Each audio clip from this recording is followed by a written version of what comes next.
Welcome back for another deep dive. You ready to get into some pretty fascinating stuff? Absolutely. Always excited to dig into something new. Yeah, me too. And today we're going to be tackling something that might sound a little intimidating at first. We're going to be talking about theorem proving. Theorem proving. Sounds heavy. Yeah, it does. But don't worry, we're going to break it down. We're going to make it interesting. We're going to make it fun. We're going to be focusing on a system called KEMS, and we're going to be using Adolfo Gustavo Serra Secanedo's doctoral thesis as our guide. Ah, KEMS. So, what's particularly interesting about this deep dive is that KEMS isn't just about solving math problems, it's about how it solves them. It's what's called a multi-strategy theorem prover, which basically means it's got a whole bunch of different approaches it can use, like having a toolbox with, different tools for different jobs. Okay, I'm already intrigued. So instead of just one way to solve a problem, it can choose from a whole bunch of different strategies. Exactly. That's pretty clever. Yeah, and that's not all.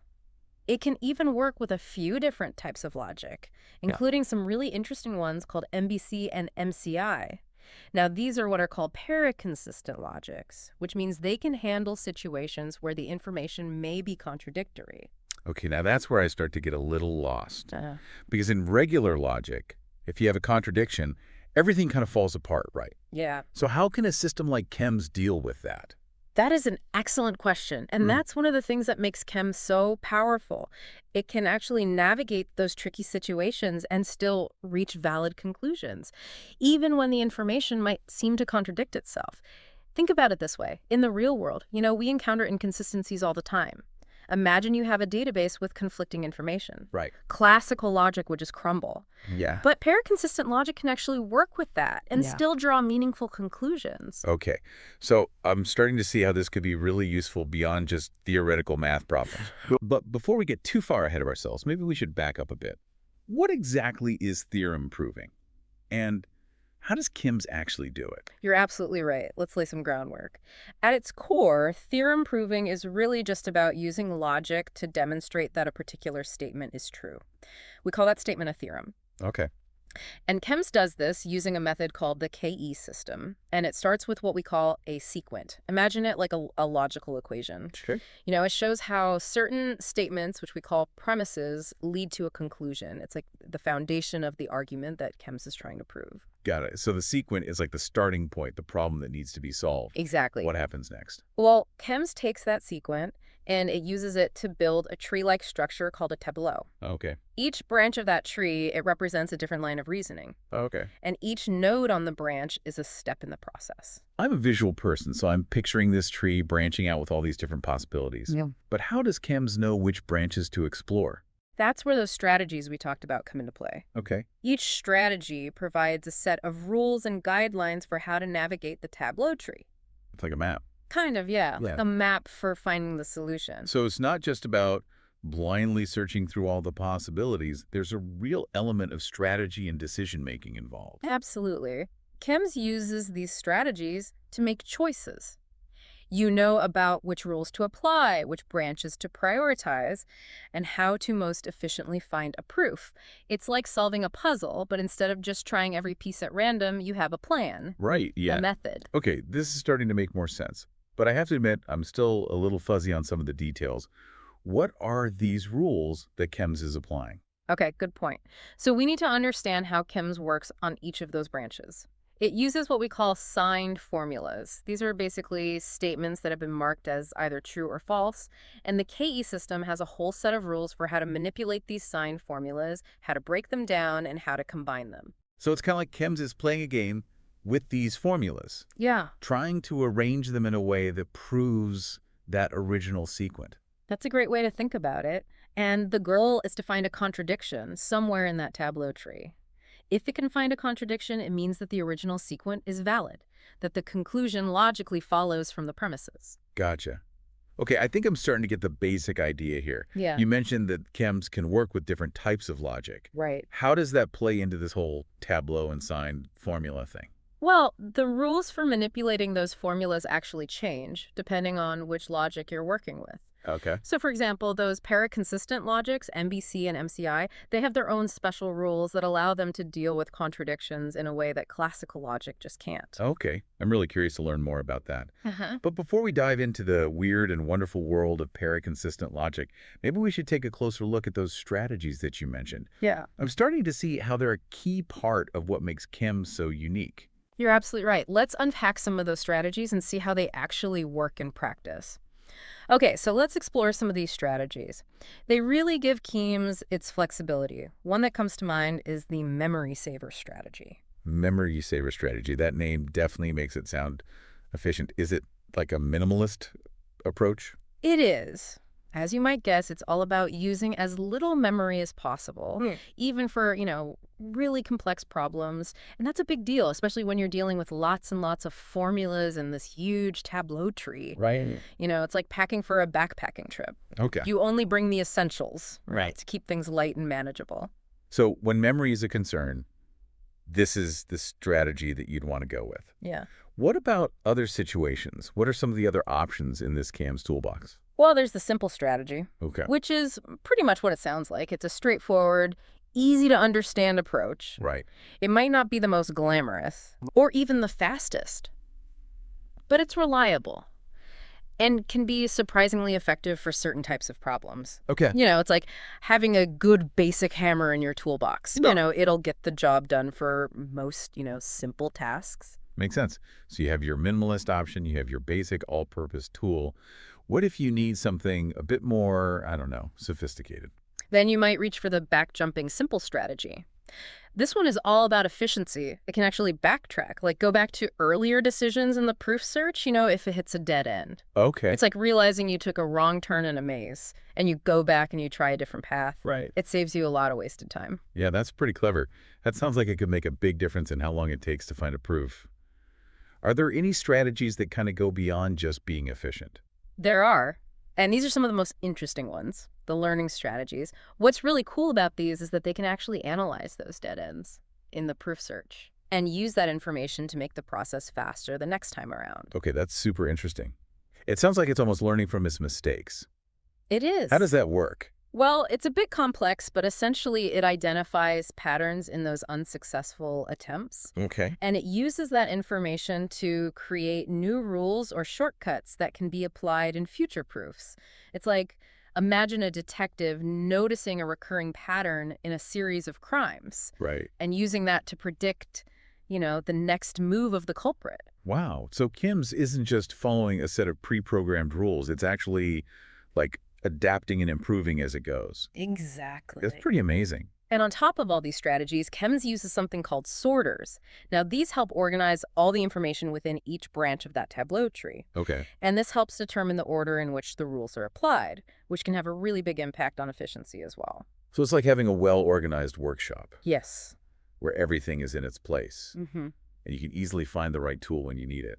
Exactly. All these strategies and all these tools, they work together to help KEMS navigate this logical maze and find those elegant proofs.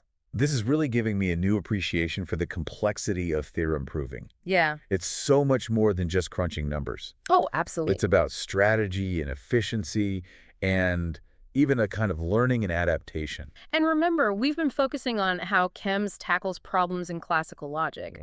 Things get even more interesting when we start talking about those paraconsistent logics we mentioned earlier. Okay, yeah, I've been waiting for this. You mentioned that these logics can handle inconsistencies, Yeah. which seems like it would completely break the whole theorem proving thing. It's definitely a different way of thinking about logic. Okay. In classical logic, a single contradiction can make the whole system crash down. Right. But in paraconsistent logics, like MBC and MCI, inconsistencies are allowed. Okay. And they don't cause that whole system collapse. So how do they manage that? How do they deal with those contradictions without everything falling apart? Well, these logics, they introduce some special connectives. They're kind of like new symbols in the logical language Okay. that allow us to express and reason about contradictory information without everything becoming meaningless. Could you give me an example of what you mean by connectives? What does that even mean? Sure.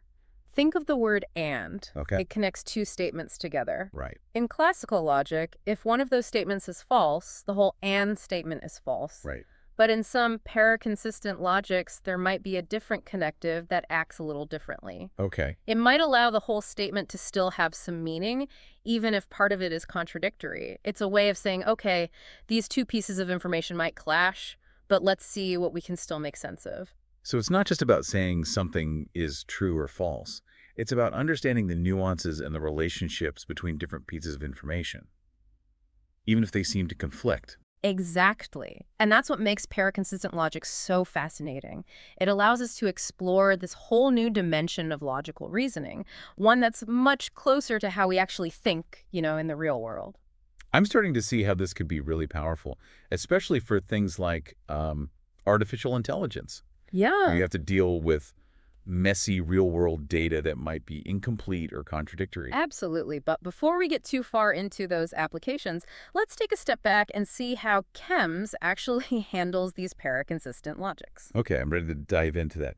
You mentioned that KEMS has these special tools and strategies for dealing with MBC and MCI. It does. How do those work? Well, remember those signed formulas and rules that we talked about earlier? Yeah. KEMS essentially expands those rules to incorporate the special connectives of MBC and MCI. So it's like adding new tools to the toolbox to handle these new types of logical puzzles. Precisely.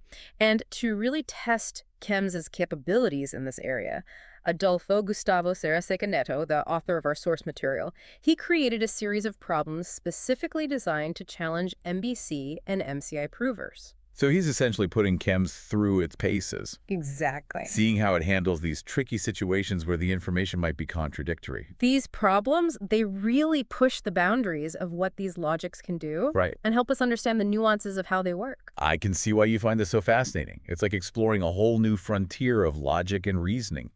But I have to admit, I'm still struggling to grasp how this all connects back to the real world. That's a fair point. Yeah.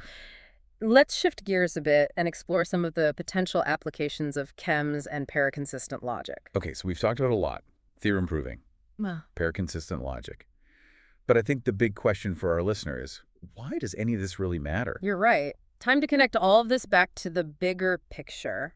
Think about fields like AI, artificial intelligence. These systems have to sift through mountains of data to make decisions. What happens when that data is messy, incomplete, contradictory? Yeah.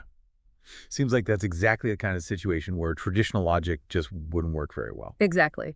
But with systems like KEMS and the principles of paraconsistent logic, AI could navigate those challenges much more effectively. Imagine a medical AI using KEMS to analyze patient data Okay. and arrive at a diagnosis even when the information is incomplete or contradictory. That's a pretty powerful example. So it's not just about, crunching numbers anymore. It's about understanding the nuance and the complexities of real-world situations. Exactly. And it goes beyond just healthcare. Think about legal reasoning, where evidence can be conflicting or incomplete, or financial modeling, where predictions have to be made based on uncertain data. Paraconsistent logic, it could offer a whole new set of tools for dealing with these sorts of challenges. So KEMS and paraconsistent logic aren't just theoretical concepts. They have the potential to really change how we approach decision-making in all kinds of fields. That's pretty exciting. It is, and it gets even more interesting when we start thinking about the broader implications for how we think as humans. Okay. Now you've really piqued my curiosity. What do you mean? Well, we've seen how KEMS can adapt and learn from its mistakes, right? Yeah. It can even handle situations where the information is contradictory.